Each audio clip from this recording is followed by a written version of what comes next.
మరి ఈ దేశం తిండి తింటూ ఈ దేశం మీద జీవిస్తూ ఈ దేశంలో పుట్టడమే కాకుండా కొన్ని మతాలు పుట్టినాయి. మీ దేవుడు ఏడంటే వాడు మక్క వైపు చూపిస్తాడు, అరబ్ కంట్రీస్ వైపు. ఒకరిని చూపెట్టమంటే జెరూసలేం చూపిస్తాడు. మరి మీ దేవుళ్ళు ఆ దేశంలో ఉంటే మరి ఈ దేశంలో మీకేం పని అయ్యా? మరి మీరు కూడా ఆ దేశంకి పోవాలి, ఆ దేశంలోనే రిజర్వేషన్లు తీసుకోవాలి. మరి ఈ దేశంలో ఉండి నిజమైన హిందూ దేశంలో హిందువుల పొట్టగొట్టడానికి మీకేం అధికారం ఇచ్చారు? కాబట్టి ఈ దేశంలో ఉండాలంటే, ఈ దేశంలో బతకాలంటే భారత్ మాతాకి జై అనాల్సిందే, వందే మాతరం అనాల్సిందే, జై శ్రీరామ్ అనాల్సిందే నీవు నిజమైన హిందువు అయితే. లేదంటే మొన్న నరేంద్ర మోదీ ఆపరేషన్ సింధూర్ చేసి ఉగ్రవాదులు నేరేశాడు.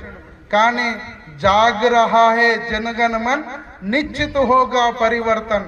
ఏంటంటే హిందువులు మేల్కొన్నారు. నువ్వు 1947లో నిర్ణయం తీసుకున్నావు, 2047లో గజ్వాయే హిందూ చేస్తా అని. బిడ్డ మీరు గుర్తుకుంచుకోండి, 2047లో గజ్వాయే హిందూ కాదు, అఖండ భారత్ ని స్థాపిస్తాం. మీరు భారత్ మాతాకి చేయనుకుంటే ఆపరేషన్ అందరూ చేసి మిమ్మల్ని తన్ని తరుము కొడతాం.